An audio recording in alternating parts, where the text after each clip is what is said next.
good to start then, or you want to give it a second? I think it's 3:30. Okay.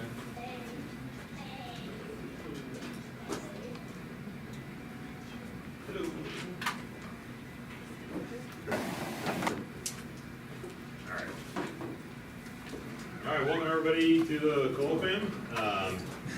It's my pleasure to introduce David Battisti today. David is a professor at University of Washington. Got his degree there in the late 80s, and then his career shot upward as he came here to Wisconsin. That's right. And was a professor in our department for a couple of years before heading back to Washington, and has been there ever since. He's been a faculty in the Department of Atmospheric Sciences at UW. I don't know, for a while. Forever. Yeah. David is generally interested in climate variability and climate, and of course, and internal variability. And when I first started working with David, was a lot of his work was focused on ENSO and decadal variability. And then he moved into starting to look at abrupt climate change and paleoclimate, and really broadened his research to all sorts of areas of climate variability and climate change.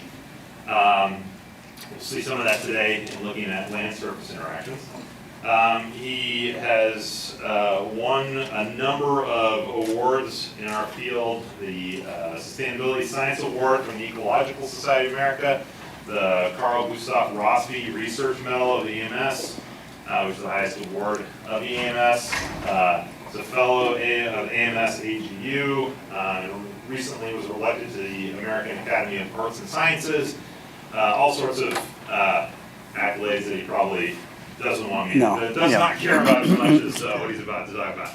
I'll say that David was my advisor, and in the years I was at Washington, he kept me fueled with countless cups of coffee and meals, and just a constant enthusiasm for our science, which is infectious.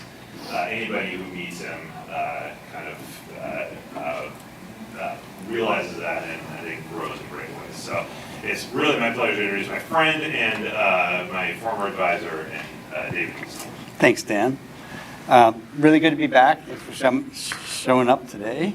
It's a beautiful summer day in the middle of fall, and and it really is good to be back. I was telling someone today, like when I landed here the first time after being gone for like 10 years at the airport, I was in tears. There's a lot of wonderful things about Madison. Anyway, here we go. This is the talk for the day. And I'm going to tell the story in a logical way, but it's actually not the way we actually did the research.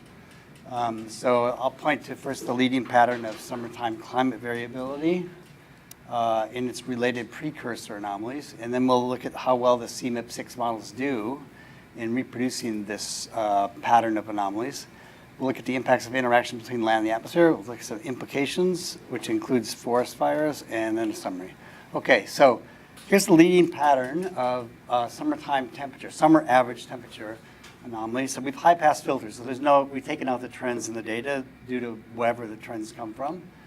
That's the leading pattern. It kind of fills the whole western U.S. Basically, it just says, and this explains about 50% of the variance in the observations.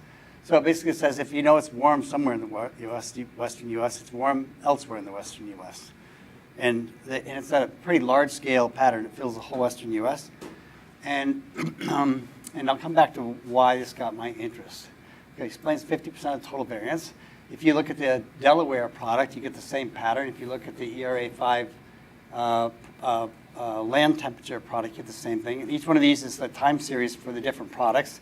Berkeley Earth is the longest one, and believe it or not, there's a black curve here and a blue curve. So basically all data products agree that this is a leading pattern, and this is the time series of it. And again, we've high-pass filtered this data, so we've moved everything on time scales of longer than 5 years. Okay, now, this is really highly correlated with just the western average U.S. temperature. So one of those curves, I guess the black curve, is the time series of that pattern over there. And the red curve is just the summer average temperature anomaly over the western U.S. So it's a pretty good representation of summer average temperature, right? I didn't even calculate the correlation coefficient, but it's pretty high. Okay. All right. Now, when you see that pattern of anomaly in the western U.S., you take the time series of that pattern and regress it against precipitation in summer and soil moisture in summer. So that's precipitation anomaly. So when it's warm, it's dry. Okay, that's sort of okay. Everyone can buy that, right? There could be reasons, lots of reasons why this is the case, but it kind of makes, no matter what reason you think of, it makes sense. Okay. All right. Well, maybe, I could think of maybe one that doesn't make any sense, but okay. And there are circulation anomalies that go with that. So here's the western U.S. here, and this is, I don't even remember what, oh, Z500. So this is a high pressure here, relatively low here, high here, low, high here. And you can see there's kind of a wave train that goes along a latitude circle here. Okay. And this is with about 70 years worth of data. Okay. Now you take that the time series, that leading pattern of summertime temperature variability, and you regress it against sea surface temperature globally. And for summer, that's the pattern here. And anywhere that it's red is positively correlated, blue is negatively correlated. And anywhere you see black dots, it's statistically significant. So basically, there's no relationship to speak of between sea surface temperature at the same time as the temperature in the western U.S. And if you go 3 months before in terms of sea surface temperature, or 6 months before, or just the December to August averages, there's basically no relationship between this summertime pattern of temperature variability and sea surface temperature. This kind of surprised me a little bit because we know that when you have El Nino events, for example, it's drier in this region here. There's a signature. We'll come back to this in a second. Okay, but sea surface temperature anomalies are not responsible for the summertime temperature. You can think of this as, so if I want to do an experiment to understand those temperature anomalies in summer, I could just use a fixed climatological sea surface temperature, and I should do no loss in that, which is good, which means we can actually not rely on faults associated with a couple of atmosphere ocean models. Okay, here's the circulation anomalies again that I pointed out, and there's this wave train you can see along a latitude roughly about 40 degrees north. This pattern is roughly consistent with that you find in experiments when you reduce the soil moisture. So people have done this experiment where they reduce soil moisture over the United States, and sometimes even the western United States, and they get a pattern very much like this. So you can say, well, there's something about the summertime soil moisture that actually can give you this pattern. The question is the pattern due to the soil moisture anomalies, or is it just a feedback there? That if it's drier here, it's warmer here. If it's high pressure. If it's high pressure, it's drier. So there's a circular argument here, some sort of feedback. But clearly the soil moisture anomalies in summer can drive this circulation pattern. Okay, this is the response that Tang et al. Got when they put soil moisture anomalies, just reduced soil moisture over the whole western U.S., in fact, even the central U.S. here. Here's a high pressure, it's a relative low, high pressure, low, high pressure. It's the same kind of, they don't line up perfectly, but you see this high, low pattern along the latitude circle. That's roughly the right orientation in the phase sense. Okay. Now, so is this like an atmospheric resonance? People have argued that basically if you have some sort of forcing in the summertime, you can ping on the waveguide and you can get a resonance. And we'll come back to this in a second. Okay. So this was argued by Tang et al. And they say that you get this nearly global, or at least whole hemisphere response associated with this due to a circumglobal teleconnection pattern associated with waveguide trapping. And this is possible. This is an analysis I did a little while ago. So that what's shown here in colors is the stationary wave number. And anywhere you see a maximum stationary wave number should be a waveguide for Rossby waves in the atmosphere. So you can see this band here is exactly where we see the highs and lows lining up associated with those summertime anomalies in circulation. And even to a large extent, these dots here are kind of preferred phase locations. So if it's a high here, it's a low here, it's a high here, it's a low here, it's a high here. And they line up pretty good as well. So you kind of get a sense that, at least in the summertime, if I can deplete soil moisture, I can get a resonant response in the atmosphere to give these circulation anomalies, but it's sort of it's a circular argument. Because if I have those circulation anomalies, it will drive, because I have a high pressure over this region here, it'll drive soil moisture deficits, which feed back. Okay, so that's all cool, but that's actually not the interesting part of the story. Surprising to anybody? I was okay with this. Okay, so let's look at the climate anomalies preceding the summertime temperature anomalies. Okay, so this is the 6 months before summertime temperature gets warm. You see deficits in precipitation in the southwest US. These are pretty big deficits, on the order of 20% reduction to normal for a 3-month average precipitation. And of course, if precipitation is down in this region, it means soil moisture is probably going to be down. And it turns out that that's right. This is soil moisture data. The dots are from actual measurements, and you go and put in, like, I think it's called a neutron probe into the ground. You're measuring soil moisture. Everywhere where it's brown, it's coming from a satellite measurement of soil moisture. And you can see precipitation deficits 6 months before a warm summer lead to soil moisture deficits 3 months later, and then 3 months after that leads to the warm summer. How? How? That's the open question. And I'm not going to give you all the answers because we don't have all the answers, but I'm going to give you pieces of it that kind of suggest it's the case. Okay, so that's the observed temperature anomalies. How well do the CMIP6 models do this? So if I just do the same analysis, say like summertime temperature, average Western US here, and I'm going to do it in the CMIP6 models, I'm going to the leading pattern, figure out how much variance is, okay? And I find this.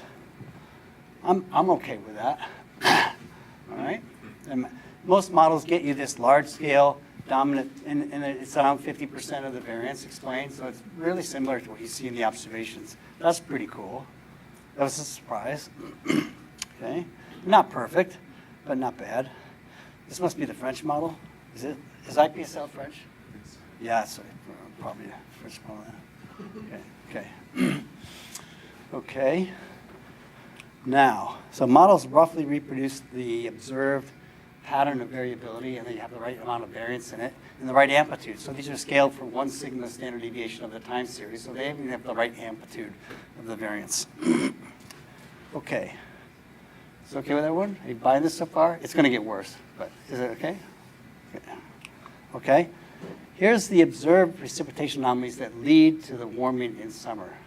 So for a 1 sigma pattern of warming in the western US, which turns out to be the maximum is 0.8, but the average over the western US is 0.4 degrees C, warmer than average summer. This is what you see for deficits in precipitation 6 months in advance. I showed you already the climate models reproduce that summertime pattern. If you take the leading time series out of each one of those models and regress it on precipitation 6 months in advance in each model, you get this answer, which is pretty good, right? So it seems like the models, not only are the observations telling you wintertime precip anomalies lead to summertime temperature anomalies, with some sort of distorted pattern, right? Precip anomalies are down here, heating anomalies fill the whole western US. So there's got to be some evolution from driving here in terms of the moisture anomalies are down here, leading to heating anomalies in the atmosphere to eventually giving you a temperature signal which is covering the whole western US. So there's some change in the structure of this as you go from spring to summer. But roughly speaking, the models do okay. Deficit, deficit, deficit, deficit, deficit, French model, okay. Okay? I mean, still a deficit there, just a little kind of weird. Okay, so models reproduce the preceding wintertime precipitation pattern very well. How about soil moisture? Okay, there's the observed soil moisture in springs 3 months before the warm summer. And this is what you see in the models. Right, so the models seem to be taking us from winter to spring to summer, just the way the observations are. And even the anomalies have the kind of right, other than, this, I don't know whose this model is, but roughly the same, the right order of magnitude of anomalies. Okay. Okay, models reproduce the preceding soil moisture anomalies in spring fairly well. Okay. Now, how do you think about coupling between the atmosphere and the ocean? This is the kind of standard way you think about it. That these are precipitation events. So rain, rain, lots of rain, rain, rain, no rain, lots of rain, no rain. And this is soil moisture. So I get a big rain event, soil moisture fills up, the bucket fills up. I get another rain event, it stays high, and then it stops raining, and slowly but surely you're getting evapotranspiration, and the soil moisture goes down. Another rain event comes back up again, and you can see this. Makes a lot of sense. Okay. Rain fills the bucket, wait a while, evapotranspiration empties that for you. Okay, so a typical way people looked at, like, what's the role of coupling between the land and the atmosphere, is they replace the soil moisture with this from a long control under the model with this, the climatology. So the atmosphere never sees anomalies. It's seeing the same climatological soil moisture. In the case of going from July to end of August here, this 2-month period, it's just a slow decline because it's summertime and you're just getting, warm evapotranspiration over the summer, so soil moisture is gradually declining. So that's a good way of looking at land-atmosphere interaction if you live here, or Alabama, or New England, or I don't know where else. Yeah, it can be interesting to think about where else this would apply. But this is the typical way a land-atmosphere person would look at the world. Okay, now, so the differences between these two runs, the control run here, and another run where we replace the soil moisture with just the climatology, would be the impact of land-atmosphere coupling on the atmosphere. Okay, now here's soil moisture in the western US, starting from June to September, and each line is a different year. And you can see that does not look like what I just showed you at all. Basically, whatever you start out with in summer is just warm, and if you live in the western US, it never rains in summer, and it just slowly the bucket empties by evapotranspiration over all summer long. So in this experiment, if we're going to do this experiment, we're thinking the western US, we actually think of something different. We don't think of turning off this high-frequency land-atmosphere interaction associated with individual rain event. You think about, all I need to know is how full the bucket is at the beginning of summer determines whether or not it's going to be wetter, drier than normal throughout the whole summer. If I start with a full bucket because I've had more rainfall in the wintertime, I expect to have the bucket more full than average over the whole course of the summer. Okay, so when you're thinking about western US, this is the picture you should have in mind. It's still a little different than a traditional way. And then, by the way, if you read this paper, the first of the two papers that are describing these results, the first one was published last year. We have a model that says this is what we think is going on, which is based on this picture, which is clearly not right. So there's a section of that paper you can just ignore. We should probably retract it if you can retract a section. I don't remember which one from Journal of Climate, but it's not right. Okay.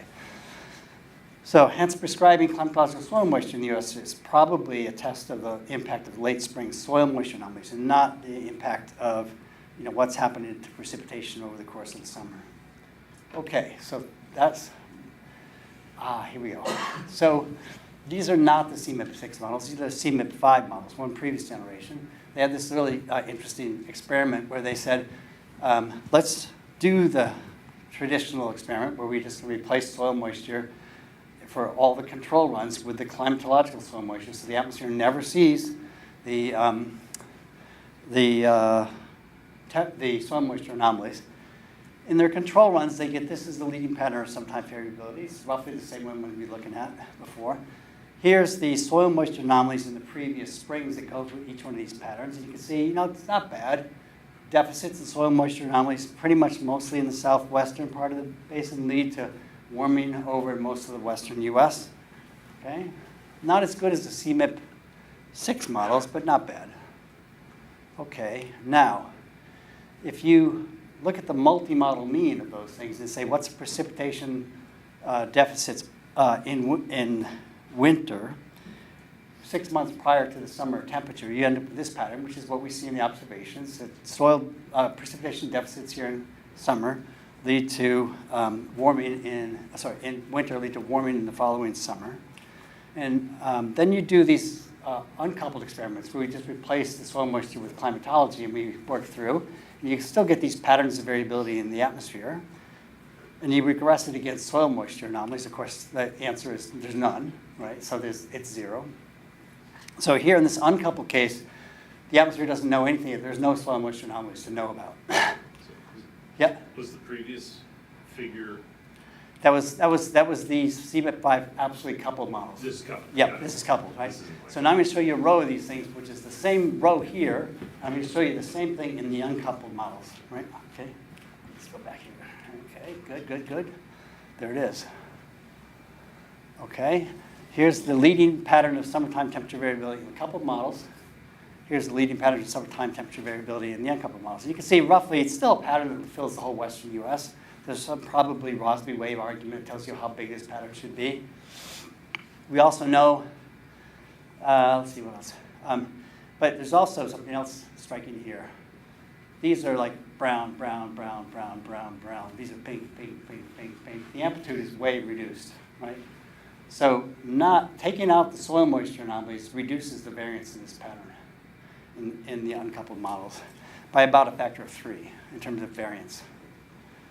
Okay, pretty cool. Okay, so let's test this hypothesis. So that's enough. That's lots of model results that seem to all show the same thing, which is great. But let's test it. So what we did is we went into a 110-year control run, which we made, with prescribed climatological sea surface temperatures, so we don't have to worry about sea surface temperature driving. At least in the observations, we know it doesn't affect this, but in some climate models, it actually does. Okay, but we used the climate models that have a climate model that had prescribed annual cycle sea surface temperature. We did a 110-year control run. Then we went into that a control run of each year, and we said, let's replace soil moisture here, whatever it is in the control run, with 0 on March 1st. So it doesn't mean, we're not setting it to 0 all of March. Just March 1st, we just set it back to 0. So if it's raining in March, the bucket can still fill up, right? But by the time you get into April, it kind of stops raining. And just like the wintertime rains are over, and then you have to wait for the summertime monsoon, okay? Everyone get that? So we have now 110 experiments where we can compare the control to this case. In some cases, the control are going to have almost no moisture down here as well. But in other cases, it's going to have plenty of moisture down there. But all of our 110 experiments in this experiment have 0 soil moisture there. So we're just going to look at the composite difference between these two things. We use the CESM2 with prescribed seasonal cycle of sea surface temperature. This experiment minus control. So that's the anomaly in soil moisture. That's, of course, that's what we put in. So it's good that when the model output came out, we got this answer. Right? That's the June temperature anomaly. And it's on the same scale as before. So you can set it's weaker than the observations. It's about half the amplitude of the observations, but it is a warming that fills the western U.S. That's pretty cool. It says if I put in this anomaly here, it causes that there. Right? So we know we've got a causal link here that's coming through the soil moisture. Yeah, good. Okay.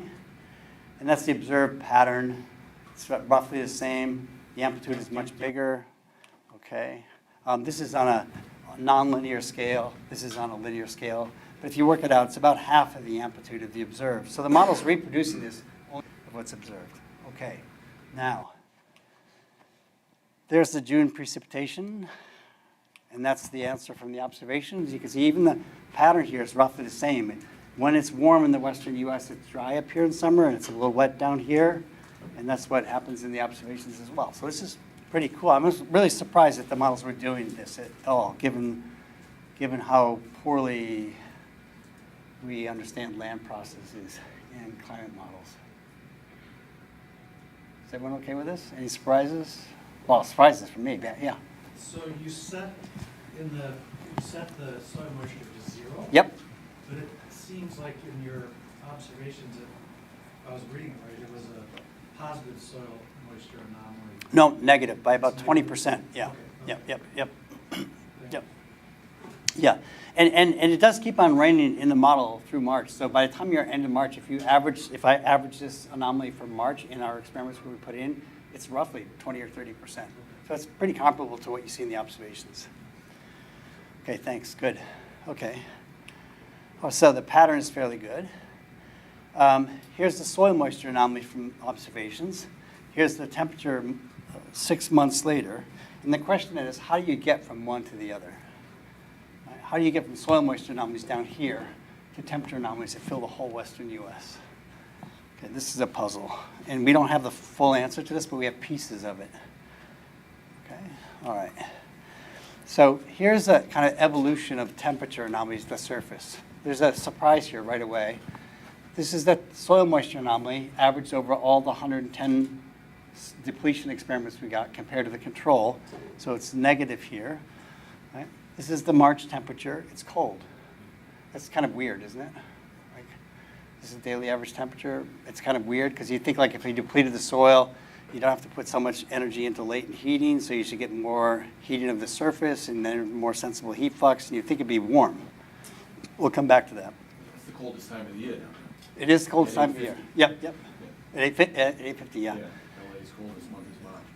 Yeah, and that's important for what I'm going to show next. Thanks. April, May, June. So this is a picture I showed you before. So May has even stronger anomaly. So what happens in the model, unlike in observations, is I get this pattern that fills western U.S. and it fades really fast compared to the observations. The observations don't fade. If I showed you this month by month in the observations, it would fade almost none until you get to August. Once you get to August, the observations fade. It's really a June, July signal in the observations, and it's more like a May, June signal in the model, in this model. Okay. So you have cooling in March over the southwest U.S. and warming in May and June across the northwest U.S. Okay, so the daily average cooling in March is interesting. It's due to a couple of things. One, you have greatly enhanced sensible heat flux. Well, you do, I mean, think about this. You're not putting it into latent heating, so you're going to get more warming at the surface, which gives you more sensible heat flux, which is a cooling of the surface. So there's a damping effect due to the sensible heat flux. But that doesn't explain why it should be colder on average. It just explains why it should be less warm than you might expect, right? Okay, but there's a net shortwave reduction. So it's raining less, the surface is brighter. Dry soils in dry climates, when you make them drier, the surface is brighter. So what's happening here in this model anyway, is that as I dry out the soil, the albedo of the surface gets higher, which means I'm absorbing less sun, and so the daytime temperature is absorbing less energy, right? It's still, I'll show you in a second, it's still warmer than normal, but it's losing energy due to enhanced sensible heat flux. So on a day, 24-hour average, you're actually cool, okay? Which is, well, I wouldn't have expected that. You don't see that in the observations. You see, well, I shouldn't say it yet. I'll show you, okay? So there's little change in the cloud fraction. So it's not about changes in clouds. There's no clouds to speak of, very, very few clouds anyway in this region. Okay, so warming in May, June. So this is another thing that the model gives you. Soil deficits here, warming in May, warming in June. Okay, and the observations show spring soil moisture deficits, giving you this. So the observed summertime temperature pattern is due to a couple things. You have increased net downward long-wave radiation. You have, and we have net surface shortwave is down. This is in summer now. It's down here, but it's up here, right? Because it's hot up here, it's clear, it's dry, so you're getting more shortwave absorbed here. You're getting less clouds here, and you're getting less low-level relative humidity. So these are all positive feedbacks that give you the warming in the summertime. But how do we get in between March and summer? Like, how does that happen? Okay, does everyone get this? What the puzzle here is? The models clearly do it. Like, they go from March in the southwest U.S. to filling the whole summer temperature in May and June, at least in the model, and June, July in the observations. Okay, here's the circulation anomalies. And one thing that pops out, which is not inconsistent with this picture, at least at face value, but I'll show you that this logic is wrong in a second. So here's the circulation anomalies in March. Actually, I have a low pressure here over where it's dry. High here, low here, okay? I go into April, and then finally I go into May, and you can start seeing this high, low, high, low.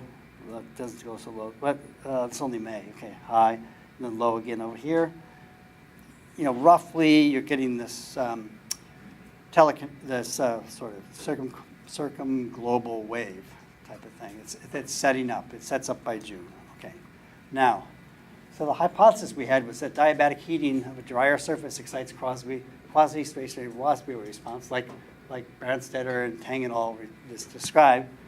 But this is kind of weird because if it's a heating, why is it a cold here? Why is it cold? Why is the surface cold? So this kind of puzzled us for a while. We thought, oh, bad logic, throw that hypothesis out. But it actually was right, okay? So this is the problem. How do we, if the daily average temperature is decreased, how do we get convective heating pinging on the waveguide to give us some large-scale Rossby wave response? And it turns out that the daily average heating is a combination of it heats more in the daytime and it cools more at night. It just cools more at night than it heats in the daytime. So if you look at the 24-hour average, it's colder, okay? And if you look in the daytime, it's warmer. Okay, that's important for understanding the next step. In the observations, if you do this, you also see that it's warmer in the day and colder at night. It's just the 24-hour average is 0. Yeah. Doesn't this go against the surface albedo thing you were just showing? No. So okay. I should have showed the whole budget for the day, night, and the total. So what happens is, in the daytime, I'm shifting from latent to sensible heating that heats, right? But I don't get as much heat as I expect because I have higher albedo. So I still get heating, but it's not so high. But because I'm getting less over a 24-hour period, I'm absorbing less sunlight. I have a net loss due to the shortwave over 24 hours, right? I have nothing happening at night during the shortwave. Yeah. But during the daytime, I'm losing shortwave radiation. I'm also warmer, but I'm losing more energy due to sensible heat flux because I'm warmer. So I have lots of sinks that are big in the daytime, even though it's warmer. And at night, I come here and just like, okay, it's cooling down. It's like normal. Albedo doesn't really matter. Because I've had these extra sinks here in the daytime, it's kept the warming down. In a 24-hour average, I get cold. In the observation, in 24 hours, you get 0. But you also see more warming in the day, and you get cooling at night. I know it took me a while to sort this out in my head. I got it. Not confuse temperature and energy. Yeah. And so, what are the models doing wrong in order to get the asymmetry? Well, the asymmetry is in the models and in the observations. More warm.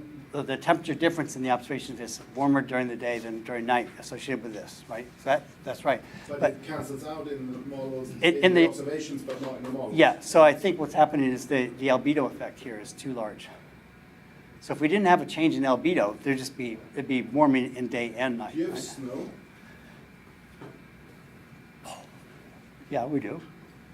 Did we look at it? No. But I will. I'll make a note of that. Yeah, good.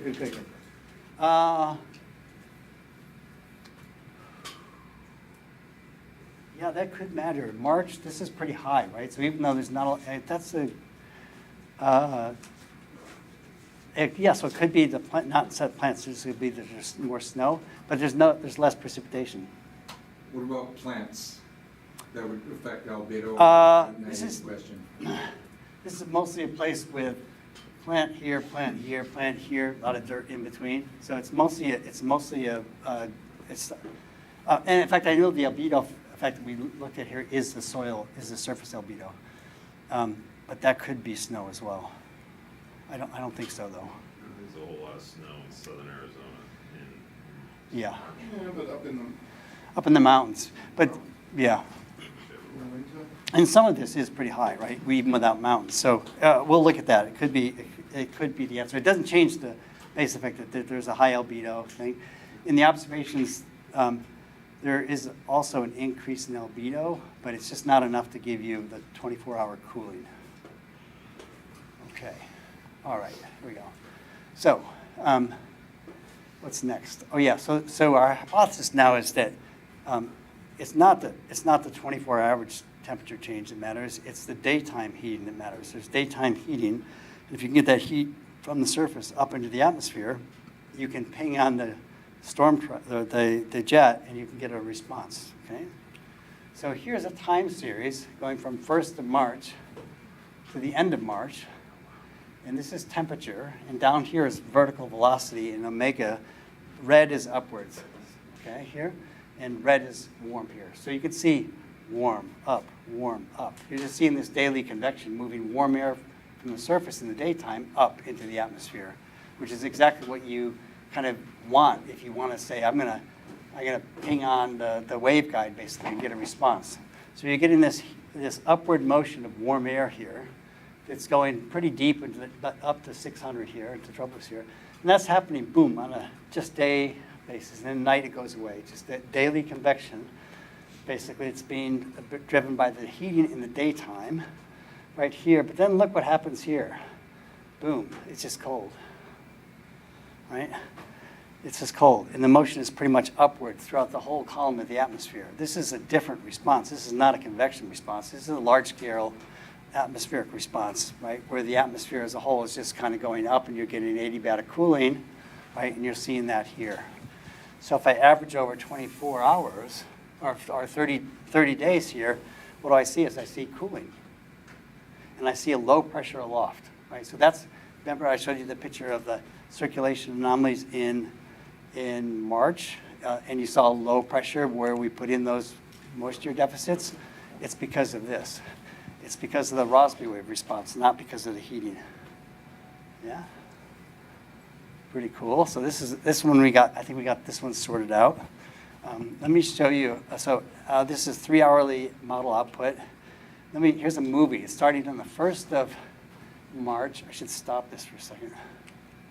So start on the 1st of March. It's the movie marching through a day at a time to the end of March of the circulation anomalies at 500 hectopascals compared to the control case. So you don't see anything for a while. Okay, blue is low heights, red is high heights. Here's the 4th of March, 5th of March, 6th, 7th, 8th. Remember we saw that daily convection happening, and somewhere around the 17th or so we started to see the Rossby wave organizing. So here we are at the 13th, 14th, things are propagating eastward, which is you expect. Okay, 16th, now here we go, 17th. Now you can start to see things are starting to organize into a larger scale, and they're starting to slow down and become stationary. Right, so what you're seeing now at the end of this thing, when you get into the end of the month here, is just a low pressure sitting over here. This is a Rossby wave response, wave number 4, roughly 1, 2, 3, 4, roughly, right? Associated, that's being organized by the waveguide, associated with this convection that's happening in the first half of the month. You buy it? These other things happening, right, Dave? I mean, the cold, lower troposphere, cold pool is shrinking. Yep. Jets moving forward. Yep. The subtropical jets re-emerging. Yep. Well, these are How all are they not? these are all differences between. These are all differences. situations, Yeah, right? these are all differences. Okay. Yeah. These are all differences. Differences So if I get between at the end here, I have a low pressure here, high pressure here, right? So it's just setting up a Rossby wave train, which is stationary. Can you, I mean, it's a difference between it's The a difference between your case, your Control case and the your- moisture deficit ones. Yep. so how many years, is this a composite? It's a composite over 100 years. 100 cases. Wow, okay. Okay, if you did it over 50 cases, you see the same thing. If you started getting down to 25, it's kind of messy, right? Yep. Okay. All right. So, okay, you buy it? So far I've been able to say, I can argue both, just look at the observations and you can see this relationship between wintertime precipitation to springtime soil moisture anomalies, which makes sense, to summertime temperature anomalies. And I've shown you that when you get to summertime, you can see this positive feedback between, if I have soil moisture deficits, I get a high pressure system, and that's a positive feedback to more soil moisture deficits, less rainfall. I've shown you in March how you can go from deplete the soil moisture, and I get this shift from latent energy going into evaporation to energy going into heating the surface, which gives you this daily convection, the daytime convection that's pinging on the waveguide that eventually organizes the Rossby wave that sits there. I haven't shown you how you get from there to summer, and I don't know how you do that. I've been thinking of ways that I do that convincingly without just saying, like, we know the model does it, and it's probably resolved physics, but I'd really like to know how you stair-step from soil moisture anomalies in spring to those circulation anomalies in spring to the next step, which has got to be linked through soil moisture anomalies again, right? And and that's how it's organizing the Rossby wave train all the way to summer, where you can get the positive feedbacks with soil moisture. Okay, so there's implications here. Year-to-year variability in summertime climate in the western U.S. is predictable 3 to 6 months in advance. This is kind of the only thing I know about in terms of predicting summertime. We got lots of things to predict. Well, we have one thing that predicts wintertime temperature and precipitation. Not only that's ENSO, right? Affects precipitation temperature globally. But here's a prediction that if I know wintertime precipitation in the southwest U.S., I know summertime temperature in the western U.S. Okay. So if I know this, and I know that. Okay. So implications. So here's one. Here's the unfiltered. Here's the leading pattern, again, of unfiltered data. It's the same pattern as before, only now you can see it's going up and down, and there's a trend here at the end for the last 40 years, a positive trend, which means there's been a trend in warming with this pattern. Okay. All right. There's some literature on this that shows there's also a 40-year trend in precipitation declining in this region here. And in this paper, anyway, it was attributed to changes in the tropical sea surface temperature distribution. Okay? They have got a subsequent paper that talks about this as being due to aerosol forcing. I don't know which is right, but it doesn't matter for our case. There's a trend in circulation that's linked to the trend in precipitation here. And of course, I have a trend in precipitation here. It means I have a trend in summertime temperature, which is positive, which has, and let's say this trend has nothing to do with CO2. We don't know why this trend is here, but let's say it's nothing to do with CO2. That means this trend in temperature here has nothing to do with CO2. Okay, so we have a trend in temperature in the western US that's probably independent of CO2, unless this pattern of sea surface temperature anomalies that we've seen is due to CO2. And we can argue about that. I think it's a religion. I don't think you can argue either way. I have a denomination, or what do you call it? What is it? When you land in one religious camp? I have one, but it's a religion. I can't defend it any more than anyone else can defend their ideas in this one. At least I think that's the answer. Okay, all right. And that's been attributed to this pattern of warming over the last 40 years, with more warming in the western U.S. and more warming here and here, and it's either natural variability, or it's aerosol forcing, or could be a response to CO2. Some people have argued it's fresh water coming off of the Antarctic ice sheet here. Some people have argued it's fresh water associated with a spin up of the zonal winds in the Southern Ocean. There's lots of reasons why this pattern could be there, but once you have that pattern of anomaly, if you put it under an atmosphere model, you get this change in precipitation here. That's all that matters for now. Okay. So the amplitude of the precipitation trend in Southwest is consistent with a 1.3 sigma trend in the leading EOF of the June, July, August temperature pattern. So then you could just say that through these land-atmosphere interactions going from spring to summer, this wintertime drying in southwest U.S. can account for about a 0.6 degrees C temperature rise in the western U.S. over the 40-year time period. And this is about 40% of the observed warming in the western U.S. Okay, so maybe the other 60% is just a direct effect of CO2 locally that's just warming the surface, right? But about half of the answer comes from just these precipitation trends in the western U.S., whatever is causing them. Okay. Now, this is why I got into this in the first place. This is the leading pattern of aridity in the western U.S. And you'd think like, well, there's a lot of missing data here, but it's not, because this is only colored where there's forest. And the reason why we're doing this is because we're interested in what's causing forest fires in the western U.S. So I have all this, wherever there's color, there's forest. And what we did is we took the forest, the aridity data over forested areas, and we calculated the leading EOF of that, and it's this pattern. And you can see it's the single sign everywhere, right? So when it's dry here, it's dry here, it's dry here, it's dry here, it's dry everywhere. Yeah? Is this also as filtered, or is this just the raw data? This is raw data, yep. Okay. Over which period is this? Like 1980, so yeah, this is we should make sure to take the trend out and get the same pattern, but I'm pretty sure for a reason I'll show you why. Yeah, this is 1980 to 2021. Okay. That's the leading pattern of temperature variability. So,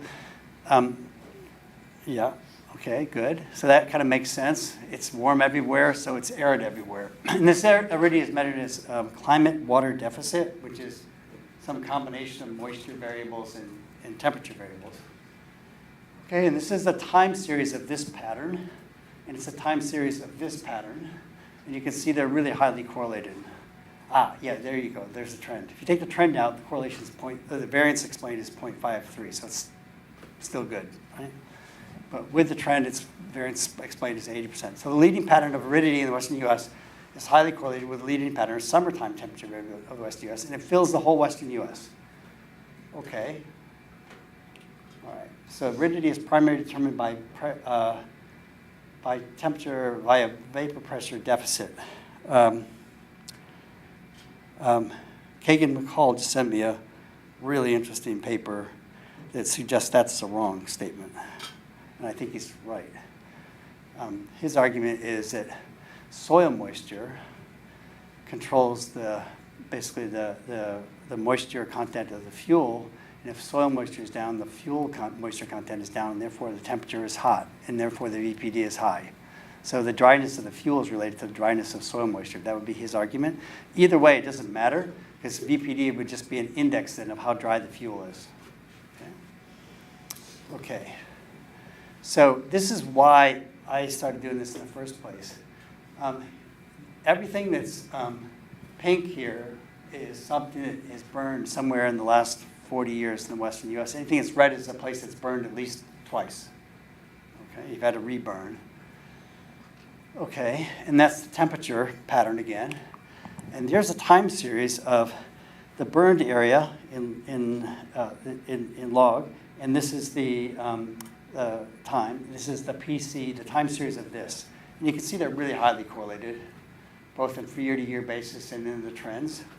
So basically it says if I know, and this is the total area burned in the western U.S. And this is why I started looking at this in the first place, is why is it that summertime average temperature in the western U.S.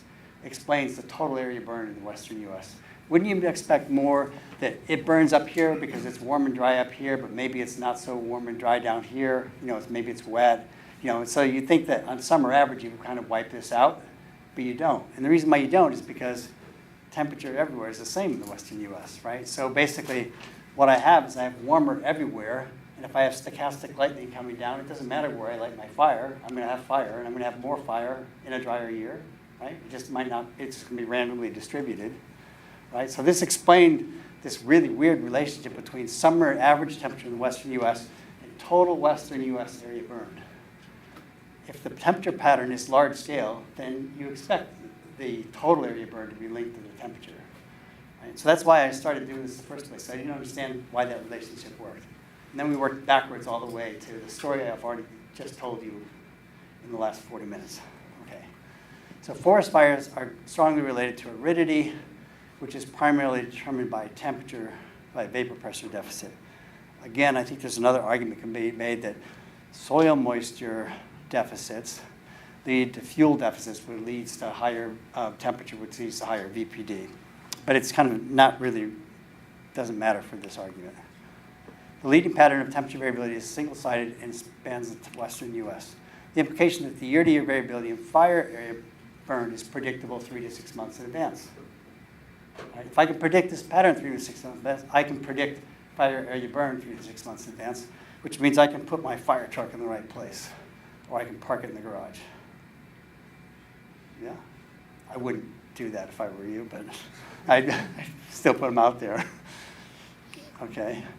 So also note that the warming trend accounts for 80% of the total burned area and a fourfold increase in the median annual burn. So there's this trend in temperature here that explains a tremendous amount of increase in the total area burned over the last 40 years. Okay, what does it mean for this past summer? So this is the precipitation deficits in January through March of this year, like in 2025. And the question then is, what happens over here? What do you guys bet? Bigger fire. Huh? Bigger fire. Bigger fire, but, well, temperature, one at a time. Oh, Temperature. warmer. Warmer, right? Warmer. Yeah? So forecast. I told myself I would never be in the forecast business again after I evacuated a city once when I was 22 years old, giving a hurricane forecast, which turned out to be right for the wrong reason. What?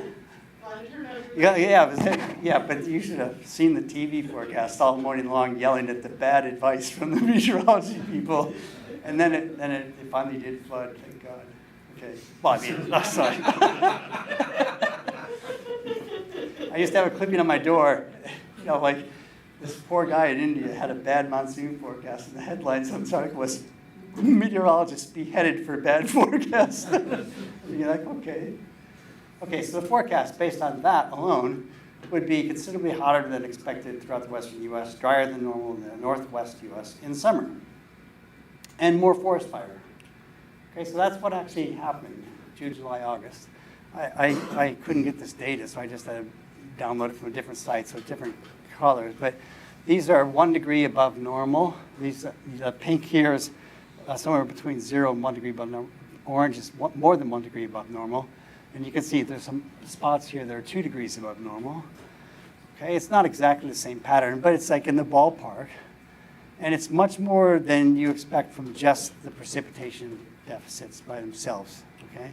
So about half of this observed temperature trends we expect in the western U.S. here, you could attribute to these precipitation deficits that happened in the January through March precipitation deficits. Okay. And the other half, maybe it's increased CO2, I don't know. Okay. Here we go. So the leading pattern of interannual variability in summer accounts for over half of the total temperature variance.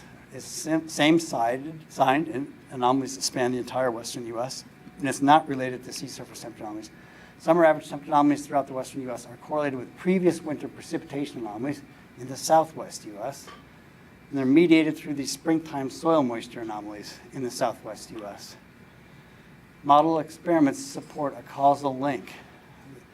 So what's old here is like, this is stuff that we didn't do. This is from these GRACE experiments I showed you from CMIP-5, where they went in and they just said, let's take our climate model and replace them with a climatological annual cycle. And they found that the variance in the June-July average temperatures reduced by about 2/3. And then the experiment that we did by depleting soil moisture on March 1 only in the southwest U.S. gave you warming throughout the western U.S., albeit only about half that observed. Diabatic heating initiates a global scale circulation response that evolves through as yet not fully understood land-atmosphere feedbacks. The leading pattern of the interannual summertime temperature variability in the western U.S. is also highly correlated with the total annual forest area burned in the western U.S. It accounts for about 55% of the variance in the total annual area burned. And the physical link is through fuel aridity by way of vapor pressure deficit. Okay. Year-to-year summertime temperature variability and forest area burn should be predictable 3 to 6 months in advance. And through land-atmosphere interactions, the wintertime drying in the southwest U.S. can account for about 40%, or about 0.6 degrees C, of the observed temperature increase in the western U.S. Okay, so over this 40-year period. Okay, so that's the story. We got to fill in a couple of gaps there, but that's what we got so far.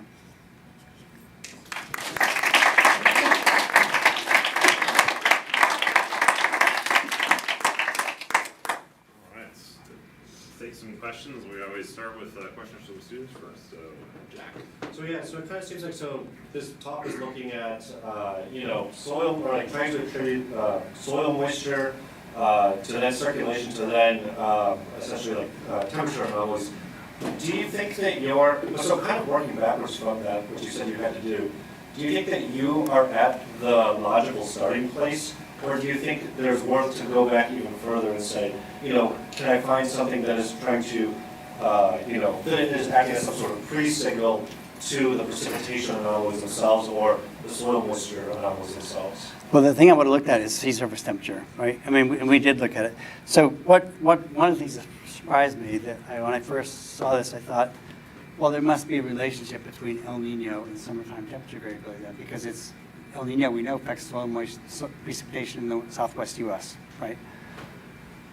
I knew that, right? And so when I think Lily and Lucas first brought me that result, I said, well, there's got to be a link to El Nino, and there's none. There's absolutely none.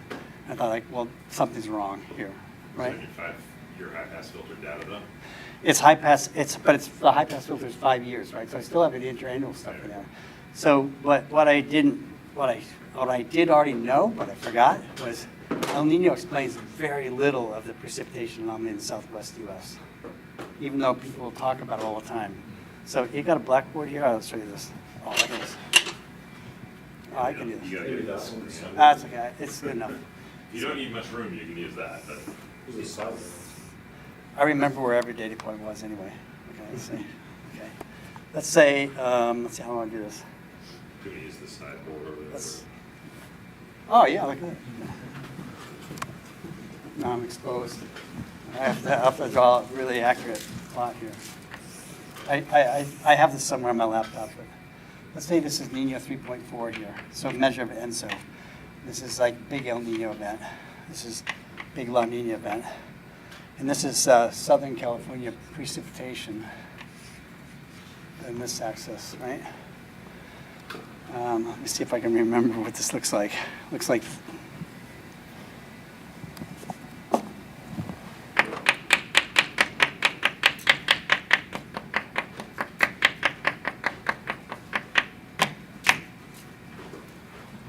right? Oh yeah, I'd love colors. Thanks. If you take those 2 points away, there's no relationship with the El Nino and Southern California precipitation. It just happens to be that if you average all these years, and you average all these years, there is a difference, right? But it's not statistically significant. It's just you have these like really, and when you do, the most extreme precipitation in Southern California are during El Nino events. But the relationship is incredibly weak. So when we look at those correlations, there's really no relationship between El Nino. That's where I would have looked. I would have looked in the sea surface temperature 6 to 9 months in advance. Or even, like since we know, like even like when you get into September the year before, we kind of know where El Nino is going. There should have been some signal there, but it's because the relationship between precipitation and Southern California rainfall is really poor. Yeah. That's, every one of those points is accurate. I remember them. This is maybe a naive hydrology question. Is it possible that the early season ground moisture deficit in the southwest could create some sort of groundwater low pressure such that upstream in the watershed there's increased transport of the groundwater to the south, but because in total or in aggregate there's less groundwater in the whole western U.S. that leads to the combined increase in temperature in the summer. I think what you're asking is this, maybe? Like if this is, we'll put it in Florida just for now, but hopefully it'll disappear. High sea level. Okay, there we go. Okay, I think what you're asking, if I start with the soil moisture in March, April, May here, or March, late spring, could it have come from here, like 3 months in advance? Could it have come down in groundwater? It essentially fills the gap, but then there's a deficit in the northwest, which is why we see in the summer months there's a deficit in the north. But because in total for the whole western U.S. there's less total ground moisture, the temperature trend is for the entire western U.S. Yeah, I think, okay, so one is, if the soil moisture goes through the ground, propagates through the ground in a horizontal direction really slowly, right? So it's not going to propagate from here to here through the ground. But it could be that if there's a soil moisture anomaly up here, the atmosphere can pick it up and bring it down here, and then there would be a soil moisture here, because there'd be precipitation anomalies here. Okay. Or the Colorado River will keep it channeled in really small areas, so you probably wouldn't get much moisture out of it, is my guess. But we didn't check and see if I look at December, January, February precipitation or moisture anomalies here, can I get those down to here by the atmosphere picking it up? We didn't check that. It's possible. It's possible. I have to think through. I mean, that's possible. But given that, the moisture anomalies here in spring match so well with the precipitation anomalies here in DJF, you just think it's just a local effect. I just didn't fill the bucket enough, so I have a deficit to start with. Now, the summertime one is a different story. I have heating that fills, new map. It's getting bad.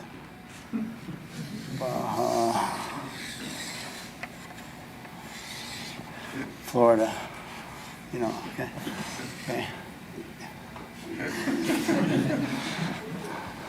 Anyone from Florida? Okay, good. Okay, here's the temperature blob here, it fills the western U.S. There are soil moisture deficits, big ones here, because it's not raining in the summertime. These clearly are feeding into this. There's a lot of overlap, but how that happens and what's the role of atmospheric advection, and yes, we haven't sorted that out, but when people have put in soil moisture anomalies here, they generate this pattern, right? So it does seem like soil moisture anomalies can generate a pattern here, and this pattern also is obviously consistent with soil moisture anomalies here. If I put in a big high pressure here, I have less soil moisture anomalies. I have less precipitation, right? So they're not perfectly aligned locally, but they're pretty close. Yep. Green? Oh, this is a good presentation. I have a question. Do you think that we'll have the same answer when we apply the potential evapotranspiration or actual evapotranspiration? Instead of soil moisture? Yes, instead of soil moisture, because you found out that evaporation deficit has a big influence. Mm-hmm. Yeah. I would think so. I think if instead of going in here, instead of putting in soil moisture anomalies, we just said, whatever the soil moisture is, we're going to turn the evapotranspiration off. I think I'll get the same answer. I'm not going to let it interact. I'm going to say, it could be a full bucket down here. It could be floods, everything. But if I don't let anything evapotranspirate here, then whatever energy I put in here at the surface, I have to get back somehow an energy balance. The only way I can do it if I'm not evaporating is put it into sensible heating. So the land has to heat up. So I still get daytime convection here. Still trigger that large-scale Rossby wave. So I think it's a good thing to do. You want to do it? But I'm pretty sure it'd be this. I'm pretty sure it'd be the same answer. I'm pretty sure. That'd be my bet. I've been wrong. I usually bet a 6-pack of beer. You want to bet a 6-pack of beer? And you don't know how many times I've been wrong in that. But I like drinking beer with people, so it doesn't matter.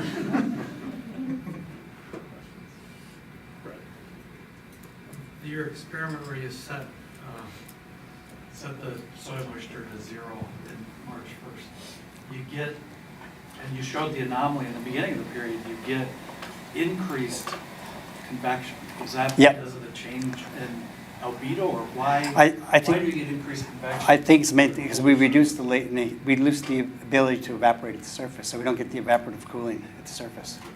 So it just says if I have the same amount of sun coming down, and I have even more, right? I have the same amount of coming down, because I have more because it's less cloudy. But then again, I have a brighter surface I'll check into that, either snow or dry soil. But I think it's the dry soil, but I'm not sure.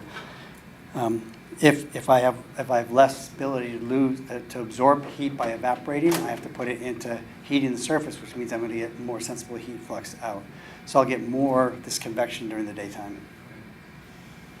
So it's interesting that, sorry to interrupt there, but it is interesting the nonlinearity in achieving a damping rate of that flux by a latent heat flux, which is not locally realized potentially, versus a sensible heat flux, which is that's right. Very locally realized. Because I'm getting less evaporation, but the evaporation I did get before, it just cools the surface, but it takes the vapor somewhere else, right? Yeah. That's the ugly thing about evaporation.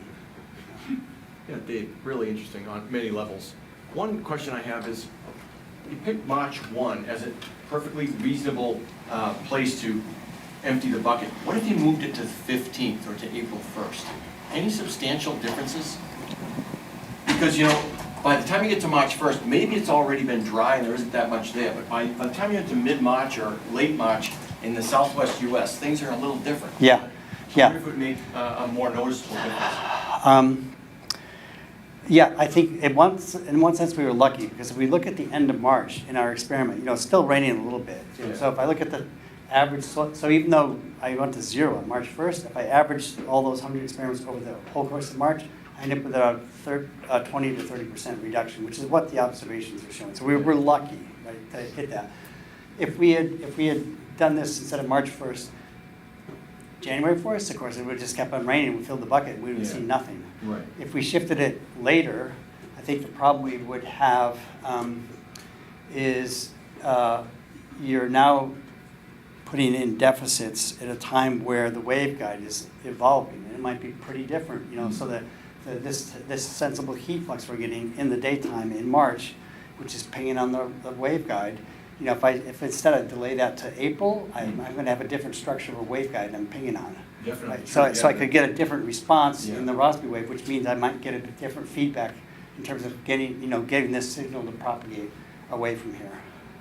Yeah, yeah. I guess I was thinking, my question's motivated by when does the rainfall peak in that sensitive region? It's probably not January and February. It's probably No. March. It's March. It's toward the end of March Yeah. in general. Yeah, Okay, yeah. Okay. Which is why we picked it kind of late, because we wanted to make sure that the bucket was depleted, right? Okay. If we'd done it, a month earlier, we would have a pretty full bucket, you Yeah. know. Okay, Yeah. thanks. Any other questions, or we'll, all right, let's, Hold on, yeah, question. Liz. So what's the next step in this? I mean, this seems like a pretty powerful relationship, and I realize this is a review, and so, but how do you get this into the next set of hands, somebody could apply this to some sort of decision-making process? So there's three things we're doing. One is we've built a limb to try to figure out how much predictability there is in this thing, and I don't know the answer to that yet because we're sifting through it.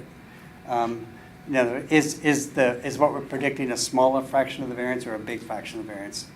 These experiments suggest we predict a pretty good fraction of the variance, but I don't know that yet.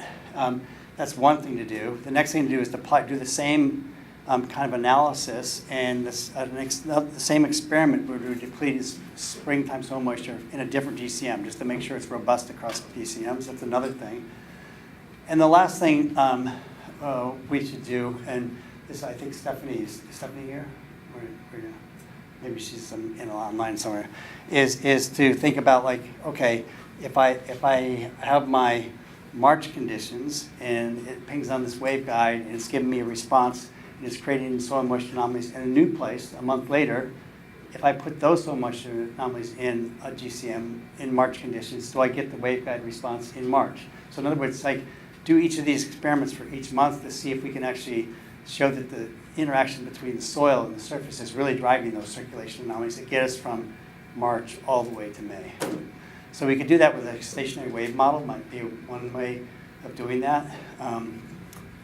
But then you run into this problem with stationary wave models. You have to parameterize how the eddies are working in this, and like it's just to be, I have not been encouraging Lily to do that just because it seems like it's a whole can of worms, and there's a lot of reasons why it might work or it might not work, but we know it works because the GCM does it for us, right?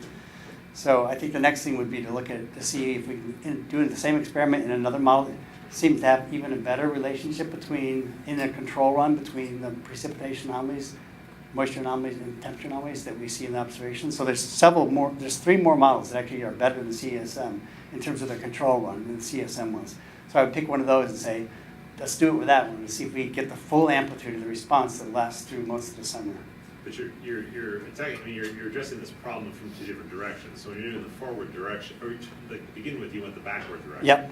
Where you're starting with the full amplitude response and Yep. saying what Yep. portion of forcing may have contributed to that. Yep. So you don't actually ever expect to get the full amplitude Right. response by doing the reverse. Yep, right, exactly, yep. Yep, and that's where this limb thing comes in handy in terms of like how much variance can we actually really explain, right? Yeah, All right. okay. Thank you once again. Thanks.